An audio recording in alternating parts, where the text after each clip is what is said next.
Ghosts, UFOs, alien encounters, and all things paranormal.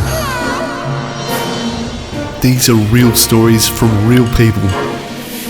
This is Fear of the Unknown. This is Mel from Flyball Governor, awesome Perth band. FLYBALLGOV apostrophe. No, okay. FLYBALL GOV apostrophe NOR. That's exactly what I said. Gov, no. What are you talking about? Okay, so let's talk about some creepy stuff. I spoke to your husband, Alex, and he was telling me about a couple of amazing... You got to check that one out, by the way, whoever's listening. It's the precognitive dream one. That was freaky. Yeah, that was really freaky. He had a dream that was vivid and weird, where he went to this center and he spoke to this blind guy who was playing darts or something. Yeah. And then, I don't know how long later, it actually happened. Yeah. And he couldn't control it. He was just sort of watching it just happen. Yeah. It's like wild. And he'd told me about the dream as well. Like after it happened, I was like, that's just such a weird dream. Like what a weird thing to dream about. And then, yeah there you go. Yeah. Yeah. That's bizarre. And the one where he had a dream, something to do with his father, and he woke up and you had a similar dream, or you had the same dream? Or? Yeah. We didn't have like the same dream the same way because, you know, we're not parasitic couple in that way. But I, in my dream was, and we'll actually get to this, like, because I have this energy fields kind of like battle experience, like as something that happens sometimes. Okay. And it was really intense in my dream, and I was like fighting this energetic force in my dream, like with all my will and all my power. And then Alex and I both woke up simultaneously, which was weird enough in itself. Yeah. And then we sort of wondered if there was a noise, and when we went to check, and the glass, that glass had broken just by itself on the table. Some like heat treated like latte glass had just like exploded on the table. So did that happen in front of you, or no? Like we went out there, and like the glass was just sitting in a sort of like circular pile. Like it looked like it had actually just like crumbled in on itself. Right. And it was still going like... Yeah.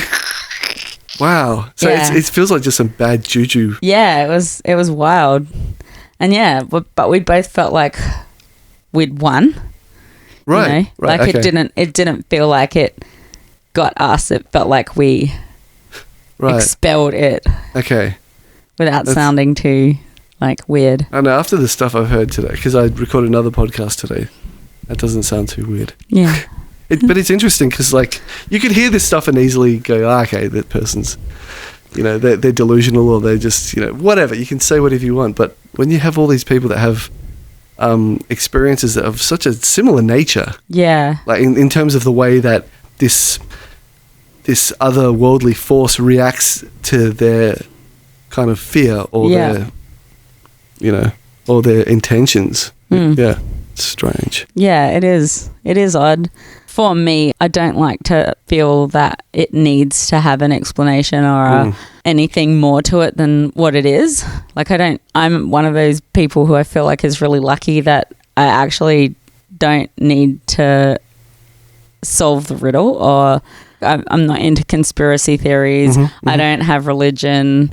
I don't have any of that stuff, and that's just basically because I'm so okay with not knowing. Yeah. That actually gives me a weird sense of peace. Yeah. And like I made my peace with that, and we'll go through why. Yeah.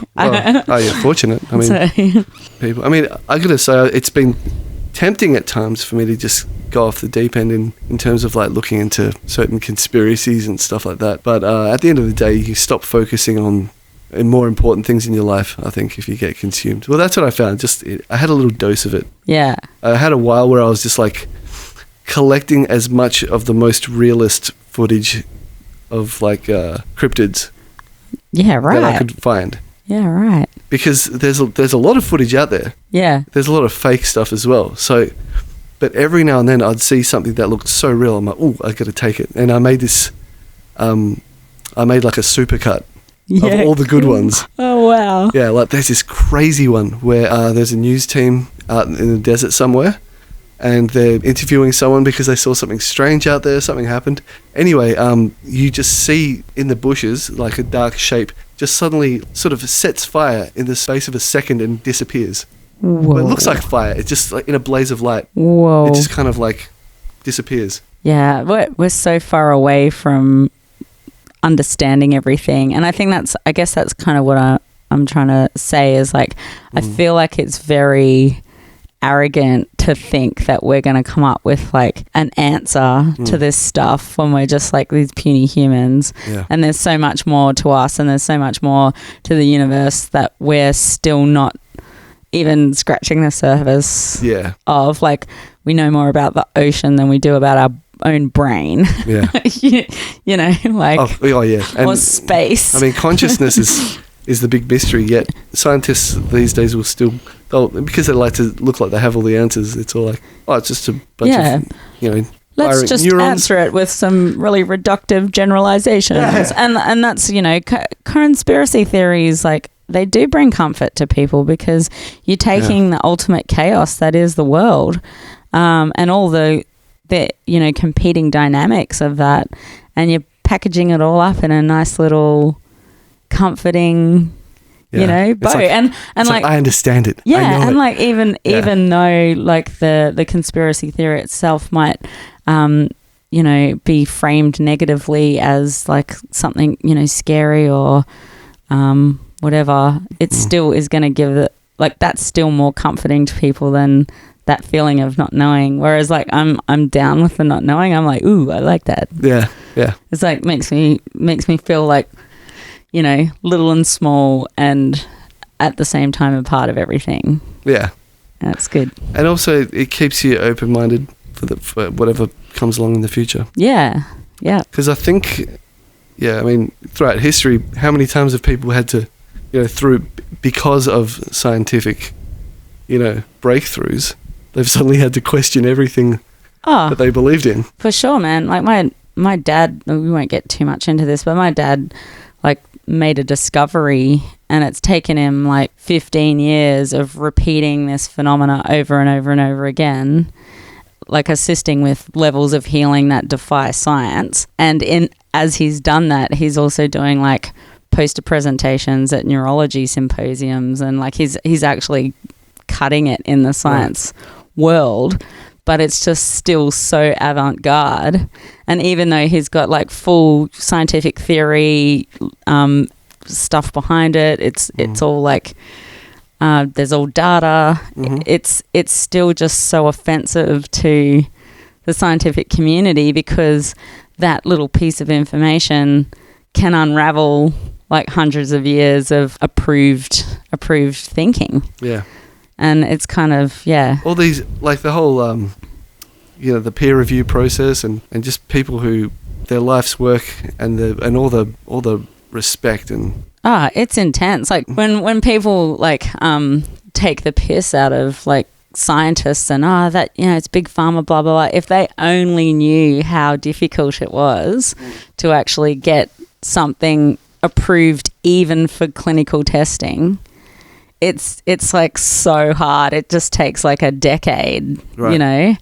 Are you allowed to talk about this stuff that you? Oh yeah. So my dad, he founded a practice called Neurophysics Therapy, and what it does is it taps into the body's natural like sort of calibration system within the nervous system, and it's just like you just do it with normal weight training equipment, and like when you talk to him about it, he goes into having to have like stable parameters and blah blah blah. Right, he goes right into all the science. But basically, like if you slow down the time scale of your movements in those grid patterns that the machines like draw you into, you have all of these expressions, all of these like sub-level expressions in your nervous system that all develop into like a release of energy, and then out of that release of energy it like recalibrates. So you'll be just doing, say, like a chest press, right? But you do it like really, really slow, and then you hit certain points where you can feel that there's like a bit of a loss of signal, and so you just like hang in that bit for a little while, and then your body will just make all of these like completely involuntary movements, like wild movements, like almost like what you see in people who are getting faith healed and stuff like that, where that's a real thing as well. Like your nervous system actually does want to release energy and reset itself in that way. So my dad has gotten like, it'd be up around 30 probably people now who have had complete spinal injuries walking. Yeah.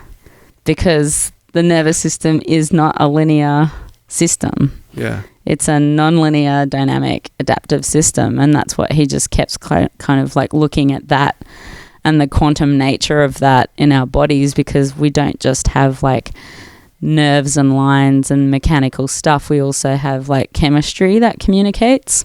Yeah.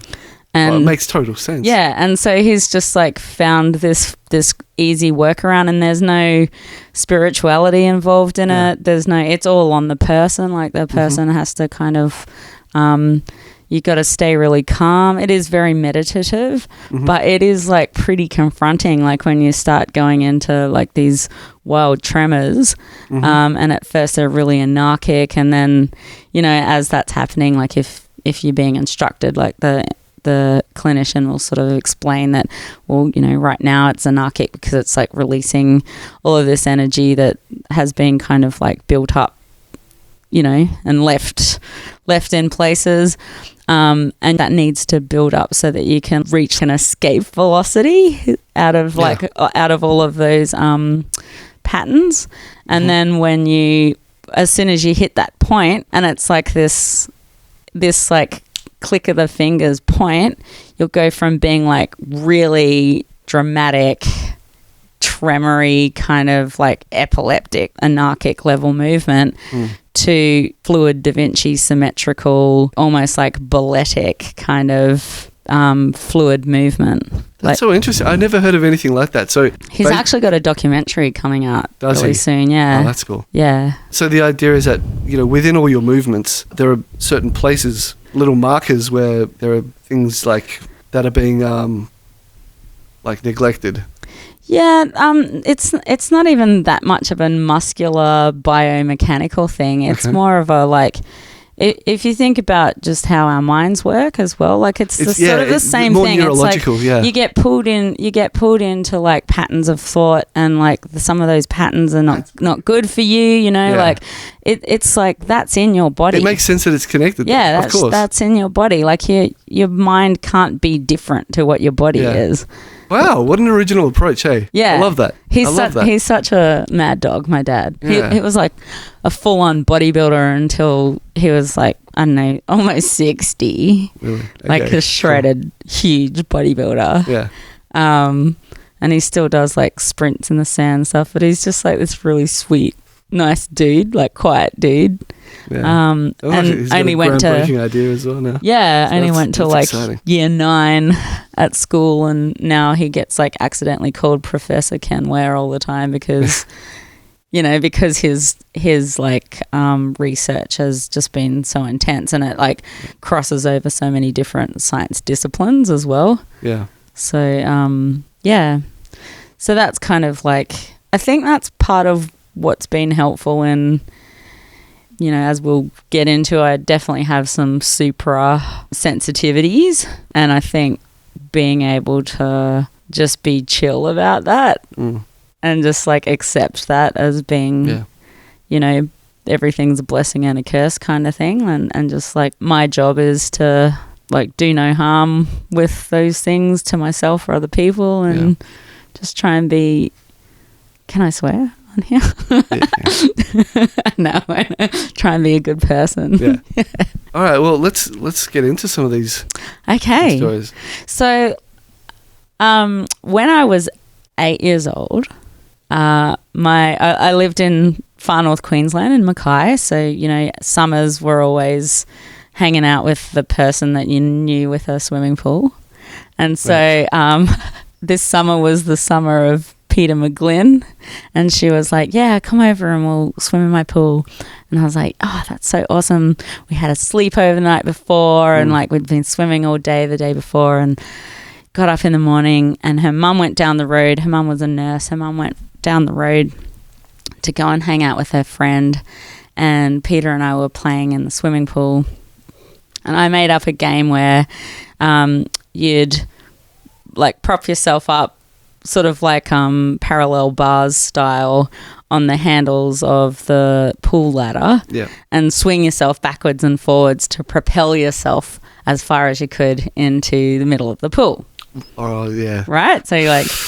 Okay. So I can see where this is heading. Peter was like thinking this was really, you know, this was a fun game, and she thought she'd give me a little help.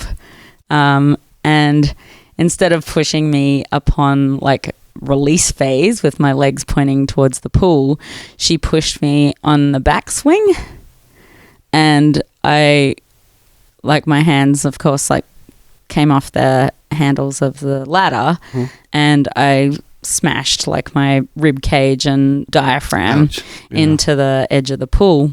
And I distinctly remember, like it's the clearest image still to this day, all of the air bubbles coming out of my mouth in front of my eyes as I could just see the whole bottom of the pool. Like my eyes must have been so wide under the water. And then I managed to get myself up out of the pool, and I remember walking along the edge of the pool trying to speak, trying to say like that I couldn't breathe, but I was so badly winded that there was just no way.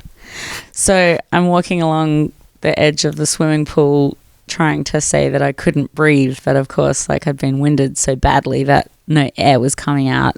So I'm going, I can't breathe.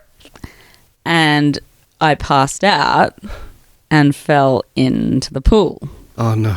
So Peter unsuccessfully tried to get my lifeless body out of the swimming pool for what could have, like, I mean, I'm assuming it was at least a minute before she kind of freaked out and realised that she'd have to go get her mum. Yeah.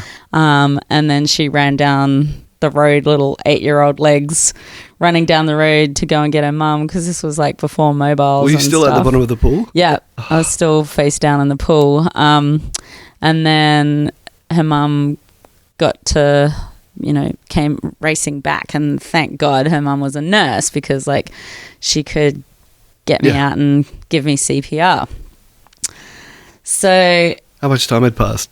I don't know. Like it was, you know, it was the 70s, man. No one kind of no, it wasn't. It was the early 80s. So everyone was high back then, even the kids. I would say like it would have had to.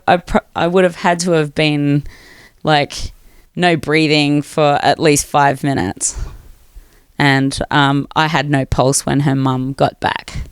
My heart had stopped beating by the time her mum got back. So, you know, it would have been however long it took her to revive me from that point.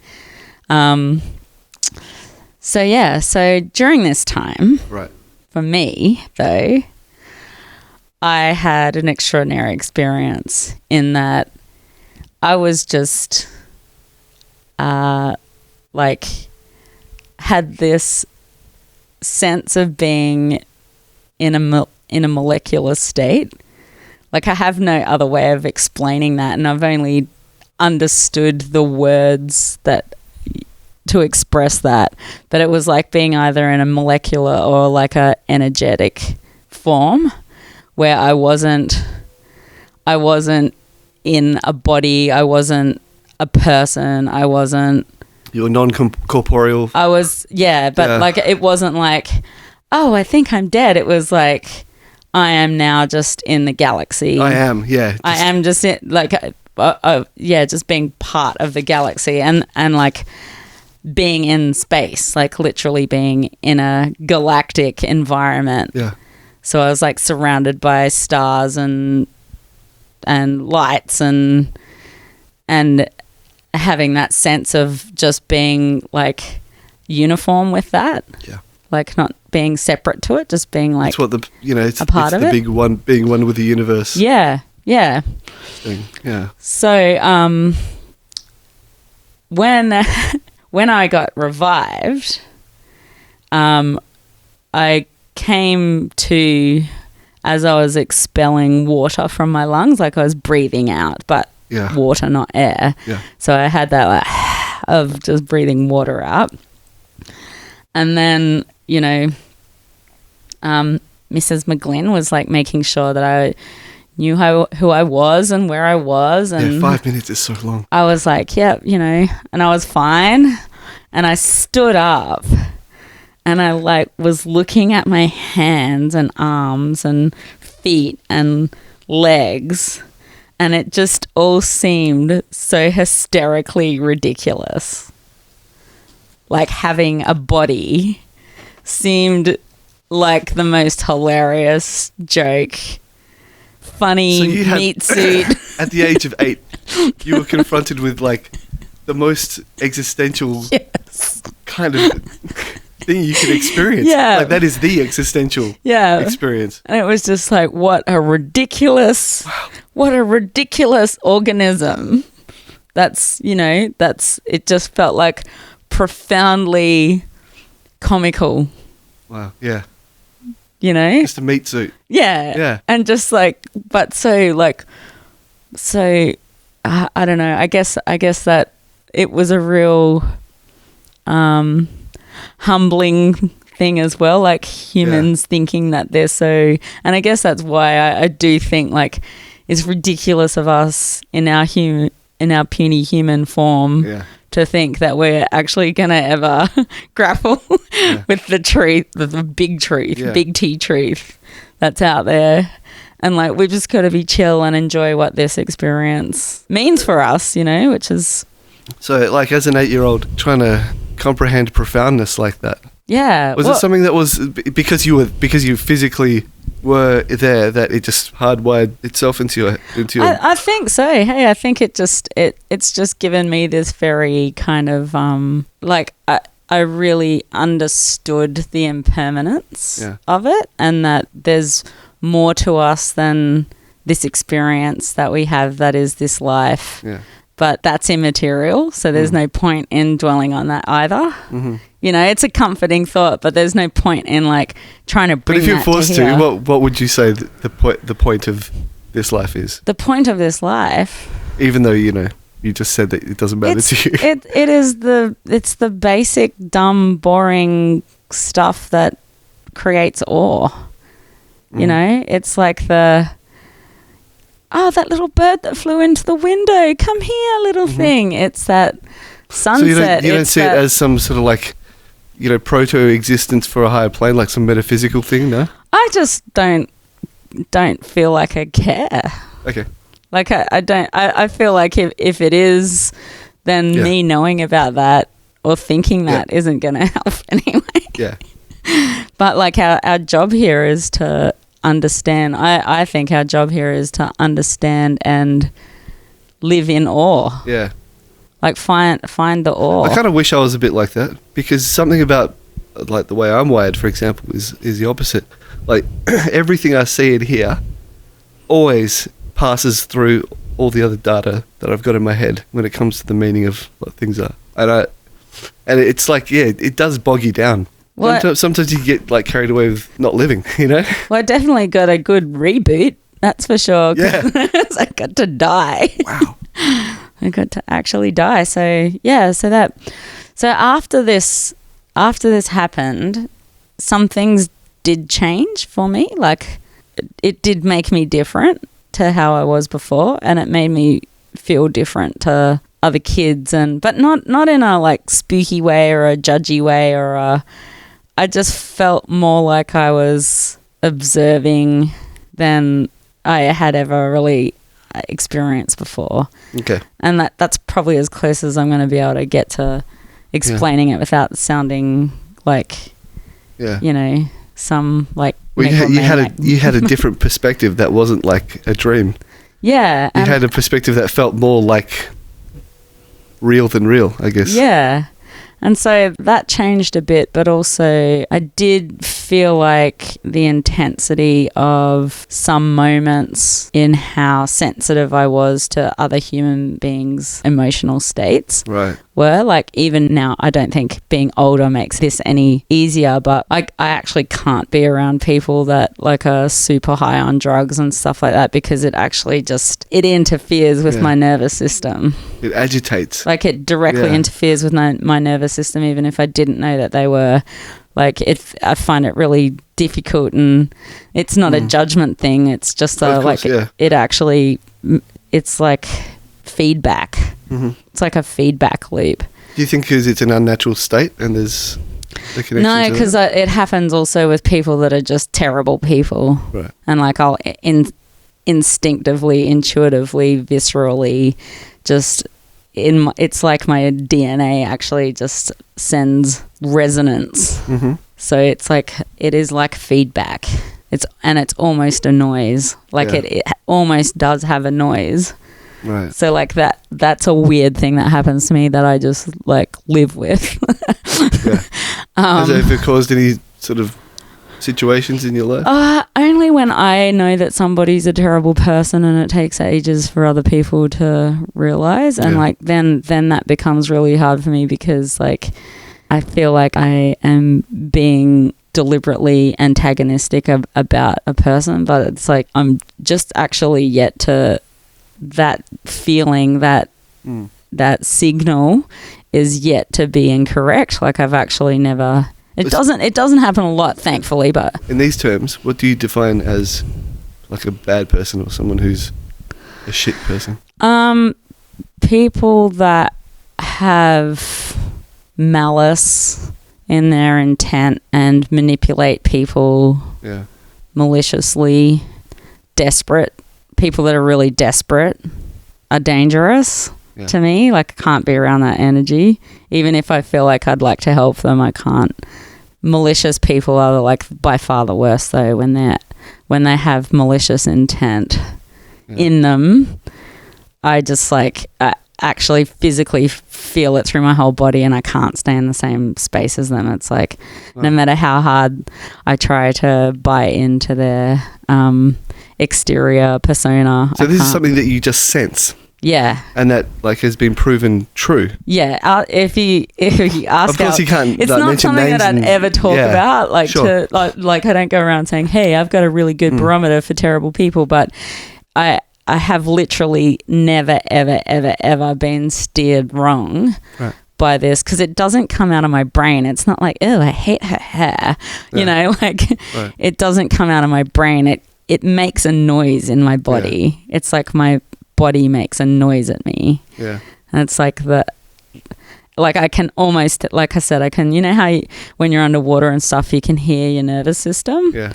I can kind of hear my nervous system most of the time. Okay.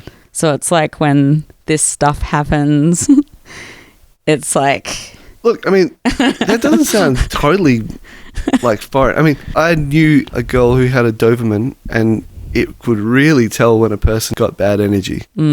Yeah. It would always be friendly, but sometimes someone would come along and it would just like go ape shit. Yeah. And that's it. Like I usually do prefer to hang out with animals and kids for that exact reason, because we know who to stay away from. But yeah, I'm grateful for it. And you know what? Like, while we're investigating that, I have exactly the same thing for really, really good people.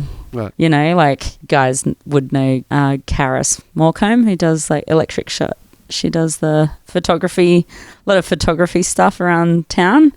And like the instant I met her, I was like, yes, like, you're a good person. And like, I just know. I just know look, when if someone's a good person. If it's been reliable to you, that's such an enviable thing to have in life. Don't question it. Yeah. So that's just like a quirky hangover from that. But the other thing is, I don't know if anyone's talked to you about having like psychic connection with their kids.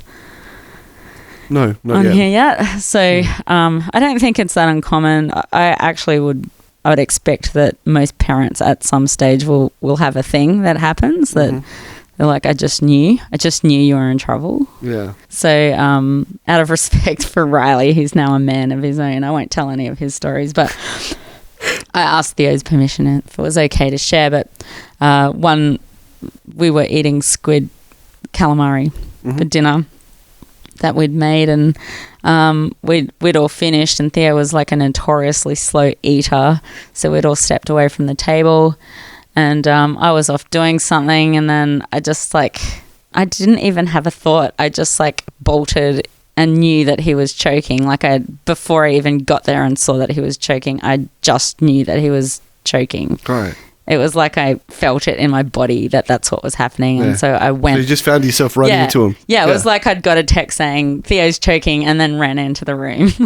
You know, it was that. Choking is silent. Yeah. And he was like in real trouble, and I had to kind of like Heimlich maneuver him, and he had changed the colours and stuff. It was not, it was like scary moment. Holy crap. Like my wife said a joke to me the other day when I was taking a sip of coffee, and I breathed in the coffee, and I just blasted coffee all over the wall, and she found it so funny, and because I'm like you know how I just had that coughing fit, it was like worse because I couldn't breathe in. I was like, like that, and she just like laughed in my face as I'm like looking at her pointing at my throat. Like, help me. It's so funny because like when you're actually choking, it's the scariest thing in the world. Like every part of your system is like, this is an emergency right now, you're going to die. What I always found weird though is like, how come I can hold my breath in a swimming pool for like a minute? Yeah. But if I'm choking, it takes 4 seconds for me to feel like I'm about to die. Drama queen, eh? Like, come on, mate. Calm down. What are they? Alveoli? Calm down, drama queen alveoli. Yeah, but there's been lots of, like, there's heaps of those sorts of stories. But very recently, like, Theo had been admitted to hospital due to some ongoing mental health, trials and tribulations he has. But so he'd gone into hospital, and he was feeling a lot better and was like wanting to come home.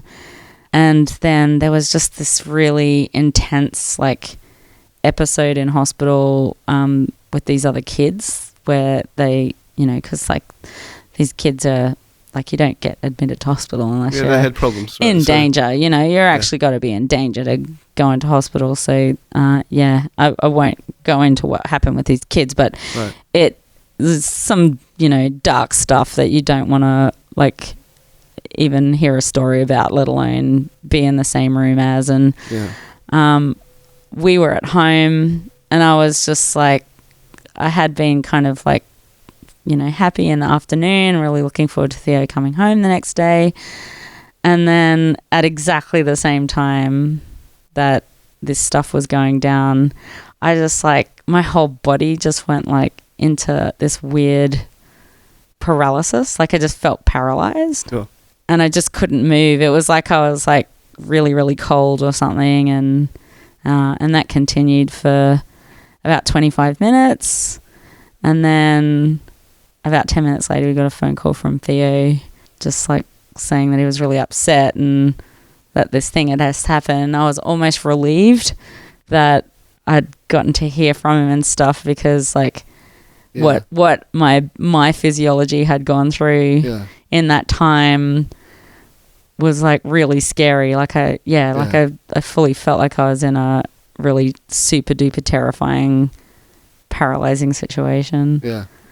So I think and maybe this is why my defense system is so high, is because like if I love you, I will probably feel what your nervous system feels. Right. If it gets like too up or too down. Yeah. And I've had this same experience with my friends lots of times, like, where they'll be like, how did you know? And I was like, I don't know. I just felt like you're not doing very well. Are you okay? Or wow. So that's the super sensitivity of Mel, which is why I'm like, pretend that I'm like this hard bastard, but in actual fact, like, I've got to be, it's like I lost my crusty exterior when I went zooming around in space when I was 8. Oh, that's really interesting. See, that sort of stuff just makes me immediately think, what the fuck is that? I want to know. Yeah. I want to know, damn it. Yeah. Not all of us have been one with the universe. Yeah, well, I don't know. I'd love to just understand the otherworldly or whatever kind of quantum physics that goes into it. I think I can't help but feel it's somehow connected to, like, if I wasn't so busy and kept doing 10 million things all the time, I'd probably have looked into it a bit more, but I can't help feel like it's got something to do with like frequency type stuff, because like a lot of what accompanies these feelings is like a sound, but it's not sound in my ears, it's like sound in my brain, and I can't really even explain what that means. I think eventually there's going to have to be some type of, hopefully when enough time passes, there's the right type of way of explaining this. Yeah, but it's like maybe it's just a quantum thing that we do share. Like when you're close to people, you do literally share atoms with each other, like you breathe out and you breathe in and you're sharing carbon atoms, and so like maybe there's just a bit of like weird quantum coding on that stuff that makes you more tuned in with each other, or that's my stuff, which isn't really anything spooky other than that I live with my own spookiness. Yeah. So it's not, sounds like you come to terms with it quite well. Yeah, it's like I don't feel like I have tried to move things with my mind. Haven't we all? Hasn't everybody? I've just been so lazy sometimes just because of that. Too much of a dud power. I just need to move myself away when people that are not nice people are around me. Yeah. That's it. You talking about frequencies and spectrums and stuff, like it's all these conversations seem to always come back to that. That there's a strong feeling that most people have that there's something just next to where we are. Yeah. Well, that's it. That's like I just don't think that our sensory system and even you think about all the biases that are even in our advanced technology, because we still need to be able to sense it. Yeah. We need to see it or whatever. We've got all of these interpretive biases that are geared towards our puny human senses. Whereas, like, what if there's stuff that we just can't ever interpret with the faculties that we have? Like, there could be stuff that you can't describe as a spectrum because that would be too two-dimensional. Yeah. But, like, that's all we understand because that's our universe, that's our reality. So, like, I definitely believe that there's things that exist beyond our capacity to interpret that information. Yeah. That's the way I see it. I look forward to a day where that gets taken a bit more seriously, scientifically. Yeah. I think that'll be great. I mean, isn't there enough anecdotal evidence for it to be at least looked at without being just mocked? I think it's getting old now, because even now, I mean, there's a whole bunch of UFO stuff recently that's been declassified. This documentary just came out, Close Encounters of the Fifth Kind. Stephen Greer. He's like one of the leading UFO guys. He claims that for the last few presidents he's been asked to present them with information on what's going on. His interpretation of the whole UFO thing is that it's technology that has an ability to go between our side and their side. I mean, that's why so often when you see quote unquote ghosts or paranormal phenomena, it's always so fuzzy, because it's just a bit of a signature from the other side that leaks through. That makes complete sense, because like we know that electrons can be in two places at once. Why are we so opposed to this idea that we could be observing things occasionally that are just literally in two places at once? It feels like we only want to accept new truths that make us feel like we have more power. Because and control, and you're more control. Yeah. Because stuff like this, I mean, Tom DeLonge from Blink-182, he quit the band to start his own UFO kind of, I don't know what they do, but I think they study and they collect UFO phenomena. Yeah. And recently they've just gotten a contract with the US government, something to do with materials. Yeah, wow. So it could be like reverse engineering something. Yeah. And the way he describes the whole UFO cover-up is that it's not people have all these conspiracy theories like, oh, it's because of power, it's because of this. And it's just because people they will not handle it. And the way humanity seems to be constructed in the terms of like media and storytelling and everything that we seem to be surrounding ourselves with is kind of giving us this false sense of power, of control. And I guess to understand all of this and to realize how insignificant we are, I mean, I don't really know the effect. I can't know, but like... Oh, well, look how people reacted to the coronavirus, like not wanting to believe in that because it threatens their sense of control, anything that threatens your sense of control. I don't believe it. It's big pharma. It's like, I had some great theories. It's 5G. It's Bill Gates. It's because like this one little virus, tiny little thing can just completely undo our puny human reality that we created to tell ourselves that we control time and we control the places that we need to be and we control... Yeah. And it's actually done some interesting things in shutting everybody down like it did. It's created lots of innovation. Like it's actually innovated more than it has actually depreciated because... Like how? Well, just everyone had to adapt. Yeah. And that's like the perfect situation for innovation is where you're forced to adapt. And like, so people had to think creatively about how they were going to communicate with each other or pull projects off or, survive for some people. Look at what's happened with the arts community where I think it's been especially poignant for Perth where we've suddenly realised that we don't even really need venues to reach our audiences because like we're not really reaching a lot of audiences in our local circuit anyway. So so there's been like all of this extra layer of observation and innovation and I think we're about to head in some really fantastic, exciting times where people have like actually had to work outside of the rules during this time. So like even though we all got locked down, we all had to work outside of the rules to continue. Yeah, that's true.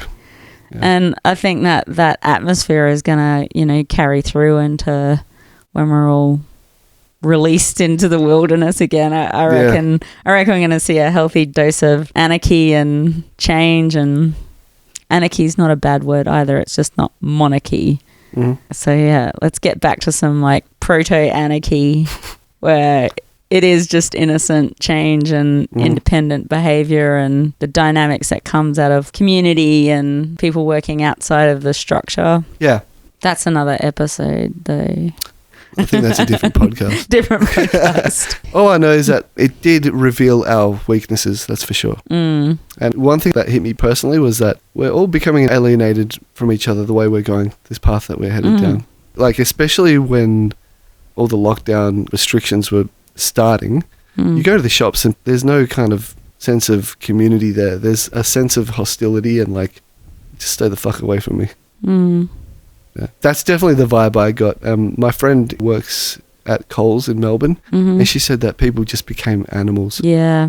Like they're like basically rioting for toilet paper. Yeah, yeah. And here we are a month later and the shelves are overstocked with toilet paper. People just like outright stealing in front of each other, snatching out of each other's trolleys. It was... Yeah. I think we have to have a look at ourselves and our little lives that we're living virtually, that we live vicariously through fucking movies and through like reality television and that's a poison.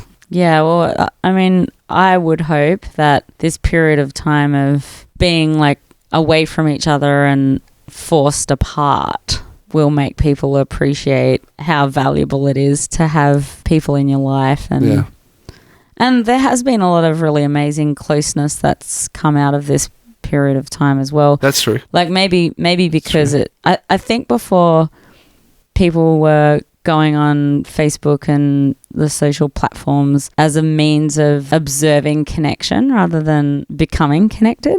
Yeah. So it was like a cathartic choice that they could make where they could sort of feel like they were a part of something without actually having to physically go and, rock up to a show or whatever, but they could still sort of feel like they were participating in the community.